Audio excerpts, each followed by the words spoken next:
اسلامی تعلیمات میں محبت کی ایمانی بنیادیں کہ محبت جو مسلمانوں کی آپس میں ہے اس کی ایمان کی بنیاد ہے، اور جو مسلمان ہے وہ ایمان ہی کی وجہ سے ایک دوسروں سے محبت کرتے ہیں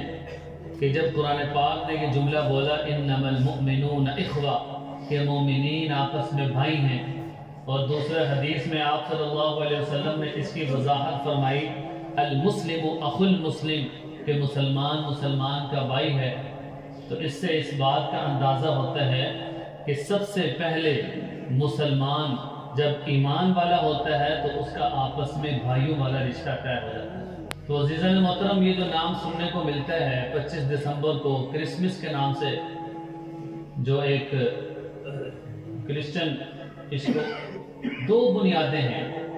سب سے پہلی چیز یہ ہے کہ اس دن عیسائیوں کا یہ کہنا ہے کہ حضرت عیسیٰ علیہ السلام کی پیدائش ہوئی تھی، تو لہٰذا اس طور پہ اس طرح مسلمان خوشی کے طور پہ عید مناتے ہیں، تو یہ عیسیٰ علیہ السلام کی پیدائش کا تصور کر کے 25 دسمبر کو وہ خوشی مناتے ہیں۔ اور انہی کی کتابوں میں بعضوں نے لکھا ہے کہ نعوذ باللہ کہ 25 دسمبر کو اللہ تعالیٰ کا بیٹا ہوا، نعوذ باللہ حضرت عیسیٰ علیہ السلام کو اللہ تعالیٰ کا بیٹا قرار دیتے ہیں۔ ان باتوں کا خلاصہ اس وجہ سے عرض کیا ہے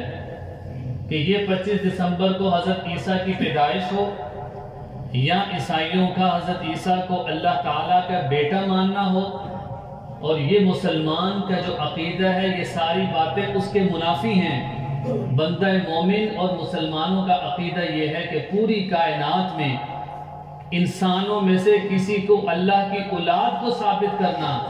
یہ کفر بھی ہے اور شرک بھی ہے۔ اگر کوئی اس کا مرتکب ہے تو وہ کفر کا بھی ارتکاب کر رہا ہے اور شرک کا بھی ارتکاب کر رہا ہے۔ اس کی وجہ کیا ہے؟ قرآن پاک کی یہ جو آیت میں نے خطبے میں پڑھی ہے، یا ایھا الذین آمنوا لا تتخذوا عدوی وعدوکم اولیاء، کہ جس میں اللہ تعالیٰ نے واضح طور پہ فرمایا اے ایمان والو میرے دشمنوں کو اور اپنے دشمنوں کو دوست نہ بناؤ، اور آگے چل کے ارشاد فرمایا کہ وہ لوگ ہیں جو اللہ کی اولاد کو ثابت کرتے ہیں۔ اور اسی بنیاد پہ اللہ تعالیٰ نے اپنی وحدانیت کو قرآن پاک کی ایک سورت کے اندر بند کر دیا۔ وہ ہم نماز میں سورۃ الاخلاص پڑھتے ہیں، قل هو اللہ احد، کہہ دیجئے کہ اللہ ایک ہے، اللہ الصمد، اللہ بے نیاز ہے، کسی کی کوئی ضرورت نہیں ہے، لم یلد ولم یولد، ان کی باتوں کی تردید ہے کہ اللہ نے نہ کسی کو جنا اور نہ خود اللہ کسی سے جنا گیا، ولم یکن لہ کفوا احد، اور اللہ کا کوئی ہمسر، اللہ کا کوئی شریک نہیں۔ تو یہ جو صورت ہے یہ بنیاد ہے وحدانیت کی، کہ جس میں نصرانیوں کا رد ہے کہ جو اللہ کے لیے حضرت عیسیٰ کو ان کا بیٹا ثابت کرتے ہیں، اور اس میں رد ہے فلسفیوں کا کہ جو کہتے ہیں کہ پوری کائنات کا کوئی تصور نہیں، انسان مر گیا۔ یہاں تک کہ کئی مسلمانوں جو لبرل ہیں ان کی زبانوں سے یہ بھی کہنے کو ملتا ہے کہ مر جائیں گے، اس کے بعد دیکھی جائے گی کیا ہوتا ہے۔ اس ساری باتیں ہیں جو بنائی ہوئی ہیں۔ تو عزیز المحترم، یہ فلسفی ہے جس کو داہریہ بھی کہتے ہیں، اور اسی طرح اس میں سورۃ الاخلاص میں رد ہے ہندوؤں کا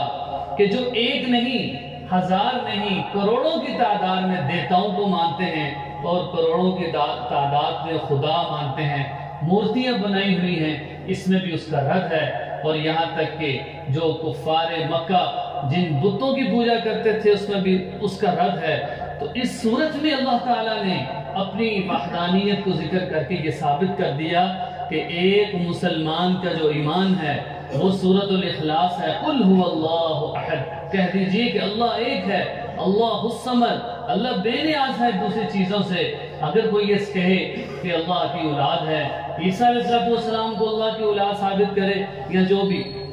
تو فرمائے کہ وہ شرک اور کفر کا مرتکب ہے۔ اب عزیزان محترم، یہاں تک بات کر کے جو عرض کرنا چاہتا ہوں وہ یہ ہے کہ ان ساری چیزوں کے باوجود مسلمان بھی اگر ان کی تقریب میں شامل ہوں، ان کی خوشی میں اپنی خوشی کو سمجھیں، ان کی خوشی کے دن اپنا اچھا لباس پہننے کو خوشی کا اظہار کرنا یہ ایک مسلمان کو زیب نہیں دیتا جو بندہ مومن ہے، جس کو پتہ ہے کہ جو اللہ کے لیے اولاد کو ثابت کرے گا وہ کفر اور شرک کا ارتکاب کر رہا ہے۔ اور اگر میں اور آپ یا ہم میں سے کوئی مسلمان اگر ان کے اس تہوار کو منانے کی کسی بھی طریقے سے کوشش کرے گا تو اسلام اس کی بالکل بھی اجازت نہیں دیتا۔ یہاں تک کہ بہت ساری روایات میں ہیں کہ جب آپ صلی اللہ علیہ وسلم مدینہ تشریف لائے تو آپ نے پوچھا کہ یہ جو لوگ دو تہوار منا رہے ہیں یہ کس چیز کا؟ صحابہ نے عرض کیا کہ جب یہ اسلام نے لے کر آئے تھے تو یہ دو تہوار مناتے تھے، تو آپ صلی اللہ علیہ وسلم نے مسلم کی روایت کا مفہوم عرض کر رہا ہوں واضح طور پہ منع فرما دیا کہ ابھی کوئی تہوار نہیں ہے، اللہ تعالیٰ نے مسلمانوں کو اس کے مقابلے میں دو خوشی کے دن عطا کر دیے ہیں، وہ عید الفطر کا دن ہے اور عید الاضحیٰ کا دن ہے جو مسلمانوں کی خوشی کا دن ہے۔ تو اس سے اندازہ ہوا کہ غیر اسلامی تہواروں میں اپنے آپ کو شریک کرنا یا کسی طریقے سے ان کے تقریب میں شامل ہونا یا اظہار محبت کرنا یا غیر مسلموں سے دلی محبت کرنا، قرآن و حدیث اگر آپ خود اٹھا کر دیکھ لیں تو اللہ اور اس کے رسول نے اس بات کی کبھی بھی اجازت نہیں دی عزیز محترم۔ اور اس بات کو سورۃ الاخلاص میں واضح طور پہ سمجھایا ہے کہ اللہ ایک ہے، اللہ کا کوئی شریک نہیں ہے، نہ اللہ کو کسی نے جنا نہ اللہ کس سے جنا گیا ہے۔ یہ مسلمانوں کا ایک بنیادی عقیدہ ہے جس کو عقیدہ توحید کہا جاتا ہے عزیز محترم۔ اور مومنین کے لیے یہ جو ضروری ہے کہ سب سے پہلے اللہ کی محبت دل میں ہو، اس کے بعد اللہ کے رسول کی محبت دل میں ہو، اس کے بعد سارے نبیوں کی ہو، اور فرمایا اللہ رسول اور سارے نبیوں کے بعد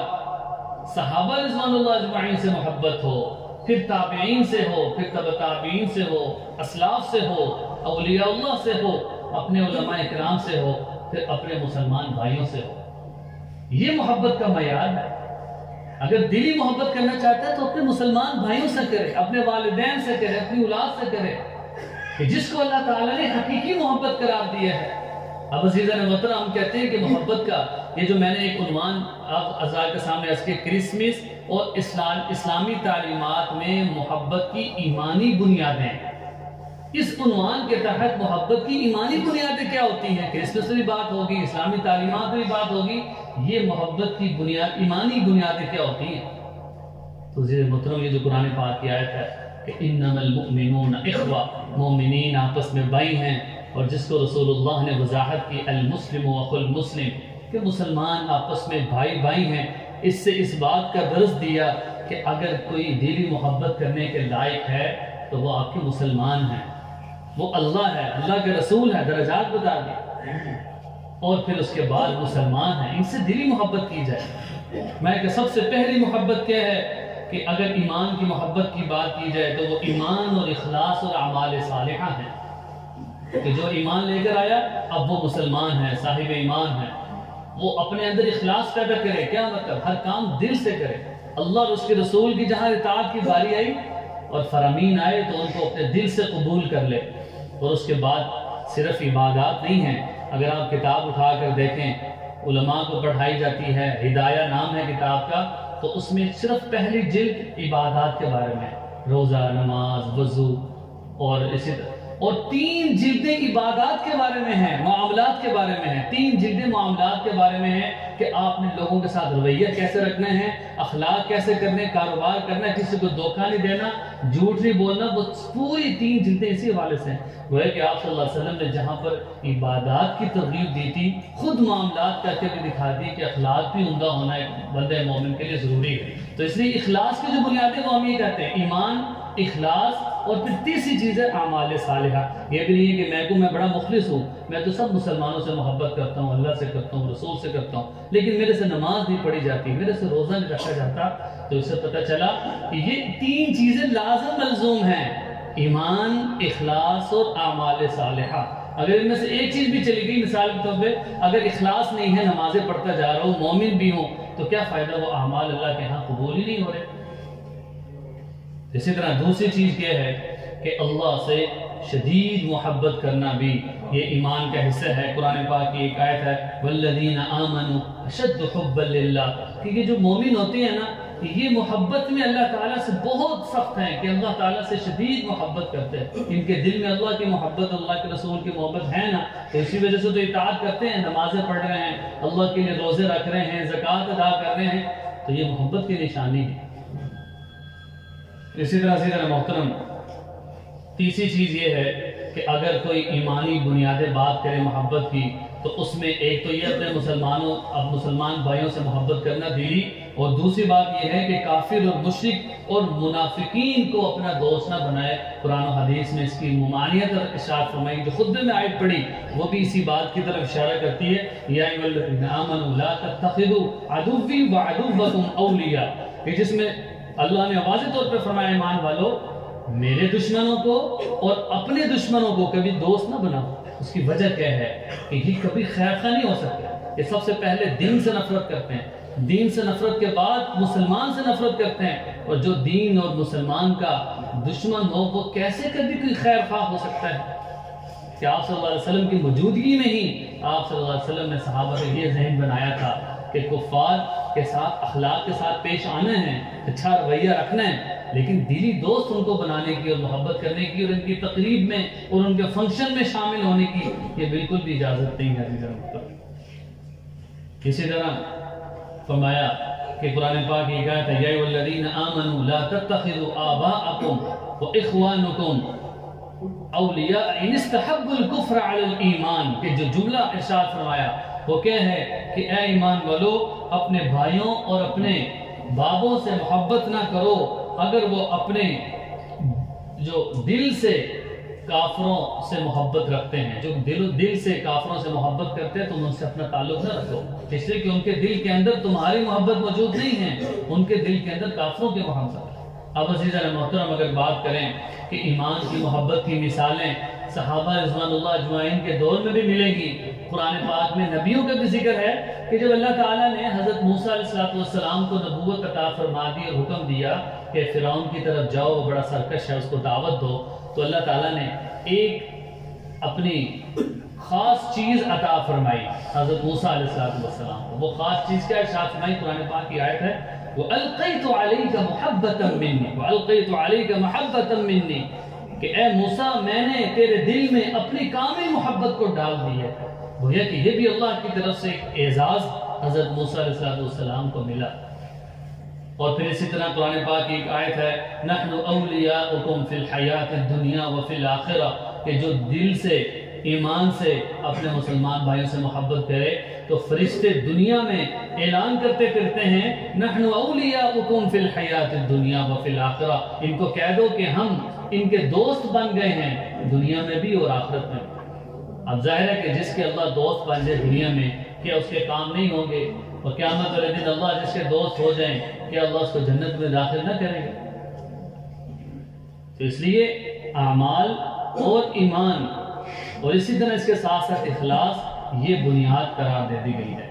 اور اسی طرح صحابہ رضوان اللہ اجمعین کی اگر ایمانی محبت دیکھیں تو عزیزان محترم آپ نے تاریخ کا مطالعہ کیا ہوگا، اوس اور خزرج تاریخ میں یہ دو ایسے قبیلے ہیں کہ جن کی صدیوں سے لڑائیاں چلتی آ رہی تھیں، لیکن جب آپ صلی اللہ علیہ وسلم نے ان پر محنت کی تو صحابہ کہتے ہیں کہ ہم نے ایک ہی دسترخوان پہ اوس اور خزرج دونوں قبیلوں کو بیٹھتے کھانا کھاتے ہوئے دیکھا۔ کہا مختلف قبیلے ہیں، حبشہ سے حضرت بلال رضی اللہ عنہ آ رہے ہیں،